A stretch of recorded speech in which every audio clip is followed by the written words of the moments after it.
Bom dia, galera, tudo bem com vocês? Na aula de hoje, nós vamos aprender sobre os métodos de separação dos materiais nas misturas homogêneas e heterogêneas. Antes, vamos relembrar o que é uma mistura homogênea e o que é uma mistura heterogênea. A mistura homogênea, também conhecida como solução, é aquela que apresenta uma única fase, ou seja, quando eu misturo duas ou mais substâncias e essa mistura fica uniforme, tem apenas um aspecto, apenas uma fase. Tudo que nós conseguimos observar, ou seja, cada porção que eu consigo observar em uma mistura é chamado de fase. Quando eu consigo observar apenas uma única fase, eu classifico essa mistura como homogênea. Lembrem dos prefixos. Homo significa iguais e hétero significa diferentes. Então aqui eu tenho fases diferentes, aqui eu tenho fases iguais, ou seja, uma única fase, tá? Então aqui tem dois exemplos, né? No primeiro frasco nós temos um exemplo de uma mistura homogênea que tem apenas uma única fase, como é o exemplo da água misturada com álcool, água misturada com sal, água misturada com açúcar, tá? E no segundo exemplo nós temos aqui um refrigerante, uma bebida com gás. No refrigerante nós podemos observar o gás, nós podemos observar o líquido, né? O gás, se eu consigo observar o gás, eu consigo observar uma fase. O líquido é outra fase. Quando nós derramamos o refrigerante, nós conseguimos observar a espuma que se forma, né, sobre o refrigerante. E aqui ainda esse refrigerante está com gelo. Então, esse exemplo é um exemplo de uma mistura heterogênea, porque eu consigo observar mais do que uma fase, tá? Então, sempre que eu tiver duas ou mais fases, duas ou mais porções que eu consigo observar, eu vou classificar essa mistura como heterogênea, tá? Lembrem que o nosso sangue é um exemplo de uma mistura heterogênea. Para fazer a separação das partes presentes no sangue, após fazer a coleta do sangue, esse sangue é colocado em um aparelho que nós chamamos de centrífuga, que vai fazer a separação das fases. A olho nu parece que é homogêneo, porém o sangue forma fases, né? O plasma, as hemácias, os glóbulos brancos, né? Então o sangue é formado por várias fases, portanto é uma mistura heterogênea. É o caso do leite. A olho nu parece, né, no primeiro momento, que o leite é uma mistura homogênea, porém, quando eu aqueço o leite, ele tem a formação da nata, da gordura do leite, né? Então, ela é uma mistura heterogênea, tá? Daí, após relembrarmos um pouco sobre misturas homogêneas e heterogêneas, lembrem que nós também aprendemos sobre a solubilidade, que é uma propriedade que vai identificar se uma substância é solúvel, pouco solúvel ou insolúvel, geralmente em água. A água é considerada um solvente universal, né? A maioria dos exemplos que a gente vê de mistura é água com alguma coisa, né? Então aqui no primeiro frasco nós temos uma mistura de água com álcool. Então notem que eu tenho apenas uma fase. Então essa primeira mistura é uma mistura homogênea. E na segunda mistura aqui, água com óleo, o óleo é menos denso, vai flutuar sobre a água, sempre o mais denso fica na parte inferior e o menos denso na parte superior. Então nesse caso, como eu tenho duas fases, essa mistura é uma mistura heterogênea. Eu posso dizer que a água com óleo, o óleo é insolúvel na água, porque ele não se dissolve na água. Já o álcool, ele é solúvel na água, porque ele se dissolveu na água. Existem algumas substâncias que são parcialmente solúvel, ou seja, uma parte dela vai ser dissolvida e outra vai ficar geralmente ou no fundo do recipiente ou flutuando, dependendo se essa substância é mais densa que a água ou se ela é menos densa que a água. Lembrem sempre que a menos densa flutua, tá? Agora, vamos falar sobre os métodos de separação dos materiais. Primeiro, nós vamos ver sobre as misturas heterogêneas, que é aquelas que formam mais do que uma fase.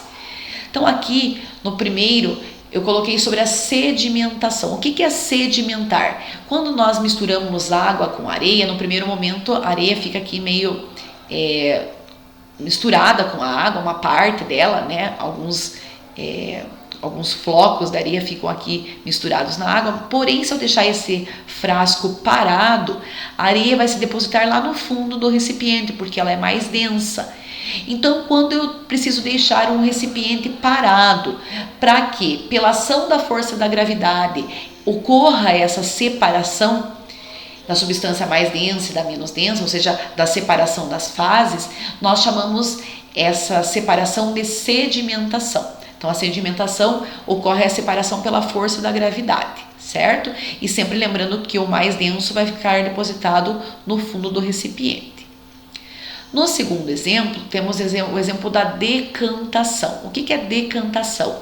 Então, por exemplo, quando nós misturamos a água com o óleo não se mistura na água, né? Então, o óleo vai ficar na parte superior e a água na parte inferior.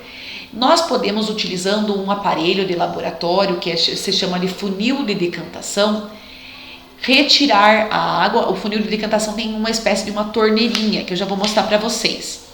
Então, quando eu abro essa torneirinha, sempre o que está embaixo, ou seja, o mais denso, vai sair antes e eu consigo separar os dois líquidos, né? Então, a decantação geralmente é separação de dois líquidos, ou no caso aqui da água com areia, por exemplo, depois que formou essas duas fases, que é a mesma coisa acontece na água com óleo, forma duas fases, eu consigo fazer a decantação, ou seja, separar a água da areia. É possível fazer isso manualmente, como mostra aqui na imagem, né? Fazendo isso lentamente,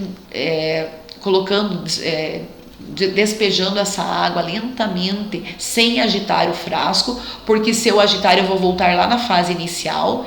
Então, sem agitar eu posso separar, retirar a água, por exemplo, e o que sobra no fundo do recipiente é areia. No caso, quando são dois líquidos, o mais fácil é utilizar o funil de decantação para fazer a separação, tá? O próximo exemplo nós chamamos de filtração simples. O que é uma filtração simples? Tudo que eu preciso utilizar um filtro, geralmente um filtro de papel, né? Como é o caso de quando nós coamos o café. Nós utilizamos um filtro de papel. Então, esse processo é chamado de filtração simples, né? Então, nós colocamos lá o pó do café, por exemplo, lá no meu filtro. Vou despejar a água e a parte que vai sair, que é a parte que será coada, né, desse café. E aqui vai ficar o resíduo que eu vou jogar fora, né? Então, a filtração simples, a mistura é despejada em um funil com o auxílio de um filtro. Porque se eu colocar apenas o funil, tudo vai passar pelo funil. Então, o filtro vai reter as substâncias sólidas, né? E vai passar pelo filtro apenas a parte líquida, né? Então, o sólido sempre vai ficar retido no filtro, tá? Aqui eu dei o exemplo para vocês da água com óleo, que nós utilizamos o funil de decantação. Então, aqui em cima eu mostrei a decantação manual, né? Então, nós primeiro fazemos a sedimentação e depois fazemos a separação geralmente do líquido com o sólido manualmente, ou nós utilizamos esse funil. Então, nesse funil nós temos aqui na parte de baixo uma torneirinha. Então, notem, aqui tem água e óleo. Então, o óleo que é menos denso está na parte superior e a água na parte inferior. Quando eu abro essa torneirinha, aqui tem como se fosse um conta-gotas. Ele vai começar a gotejar. Eu posso colocar um copo de Becker ou um copo normal. Essa água vai começar a gotejar nesse recipiente e quando toda a água sair, eu fecho a torneirinha e separo a água do óleo, tá? Então, quando a gente precisa utilizar esse funil especial, que é um funil de separação, ou também chamado de funil de decantação, nós chamamos esse processo também de decantação, tá? Próximo caso que nós vamos ver aqui é o de catação. Então, um exemplo bem clássico que nós temos na nossa casa diariamente quando vamos escolher, por exemplo, o feijão. Hoje em dia o feijão já quando o que a gente compra no mercado, ele já vem bem limpinho. Mas se a gente comprar numa cerealista, ele vai vir com até uns grãos estragados, vem de vez em quando alguns galinhos, né? Alguns materiais que nós não vamos cozinhar junto com o nosso feijão. Então nós temos que fazer essa separação, mesmo no feijão limpo, sempre nós fazemos a separação para tirar alguns feijões que estejam estragados. Então, quando nós fazemos essa separação manual, nós chamamos esse processo de catação. Esse processo também é feito nas indústrias, né, de reciclagem, onde existem os catadores que fazem a separação dos resíduos sólidos que chegam lá para separar os materiais recicláveis dos não recicláveis, tá? Então, sempre quando eu preciso fazer essa separação manual, o próprio nome já diz catar, quer dizer separar manualmente. Vou dar outro exemplo para vocês. Vamos supor que vocês têm arroz e feijão misturados. Vocês podem separar o arroz e separar o feijão utilizando as mãos, usando a catação, tá? A peneiração é quando nós utilizamos a peneira. O próprio nome já diz, né? Peneiração é quando utiliza a peneira. Por exemplo, quando nós vamos fazer uma receita de um bolo e nós peneiramos os ingredientes, nós estamos usando a peneiração. Outro exemplo, os pedreiros, quando vão fazer uma construção, eles pegam uma peneira grande para peneirar a areia, para tirar os resíduos que eles não vão utilizar para fazer o cimento, né? Então, sempre quando nós utilizamos uma peneira, nós chamamos esse processo de peneiração, que é usado principalmente para separar sólidos de diferentes tamanhos. Então, os mais finos vão passar pela peneira e os mais grossos vão ficar, se tiver algum pedregulho, por exemplo, na areia, né, eles vão ficar retidos na peneira, tá? A ventilação, quando nós utilizamos ou a ventilação normal ou até um aparelho, por exemplo, um ventilador. Quando eu tiro a casquinha do amendoim e eu posso soprar para tirar a casquinha, né? Quando eu pego o amendoim com casca no mercado, torro esse amendoim e quero separar a casca do amendoim, primeiro eu tenho que fazer manualmente, né? Fazer a separação da casquinha, e para retirar essa casquinha, eu posso utilizar a ventilação, ou um ventilador, uma corrente de ar, ou até o próprio sopro, né? Ou seja, o vento. Então, quando eu utilizo o vento ou do sopro ou do ventilador, de uma corrente de ar, nós chamamos esse processo de ventilação, tá? A levigação é quando nós utilizamos, é uma mistura de água, um sólido menos denso, e que é levado pela água, que é o caso quando eles vão separar o ouro, eles pegam uma corrente de água, porque o ouro que é mais denso vai ficar retido nessas peneiras, né? E os materiais menos densos que estão misturados vão sair. Então, esse processo aqui, onde utiliza uma corrente de água, né? Geralmente um rio ou até mesmo uma torneira. Então, quando nós utilizamos a água para separar um componente de outro, nós chamamos esse processo de levigação, que é pela força da água, tá? As misturas homogêneas, existem algumas maneiras de separar. Então, quando nós temos, por exemplo, água e sal, se eu tiver num prato uma mistura de água com sal e eu deixar esse prato exposto no sol, a água evapora e o sal não evapora. Então, o sal vai ficar depositado no prato e a água vai evaporar. A gente pode fazer isso de maneira rápida, por exemplo, em uma panela. Quando eu misturo a água com sal e coloco numa panela e coloco para ferver, ou seja, vou utilizar a ebulição da água, a água vai ferver e no fundo da panela vai ficar o sal, tá? Quando ocorre de maneira natural, é chamado de evaporação. Então, a água vai evaporar e vai restar o sólido, tá? Existe um processo que também nós chamamos de destilação simples, que é quando eu aqueço. Então, existe um aparelho que nós vamos aquecer. Por exemplo, imagine que aqui eu tenho uma mistura de água com sal, eu aqueço essa mistura, então a água vai evaporar e vai ficar armazenada nesse copo de Becker. E lá no fundo desse recipiente, né, desse balão de destilação, ficará o sal. Então vai fazer a separação do sal com a água, utilizando a ebulição e esse balão de destilação. Esse tipo de separação é chamado de destilação simples, certo?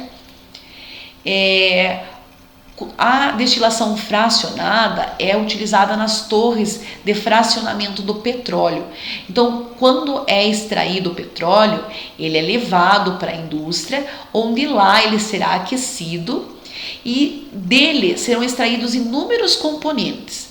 Então, primeiro eles extraem os que evaporam mais rápido, como é o caso do gás de cozinha, né, que evapora mais rápido, que tem ponto de ebulição menor.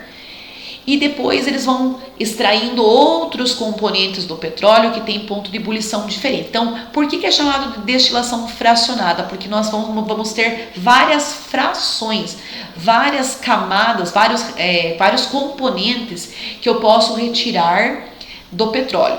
Cada parte da minha torre de fracionamento utiliza o ponto de ebulição para fazer essa separação. E cada parte é chamado de fração do petróleo, tá?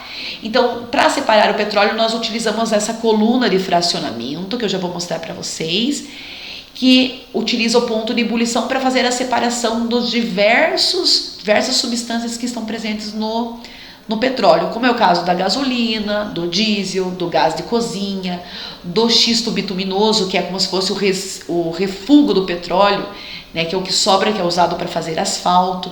E cada uma dessas frações, dessas substâncias, é retirada utilizando os diferentes pontos de ebulição, tá bem?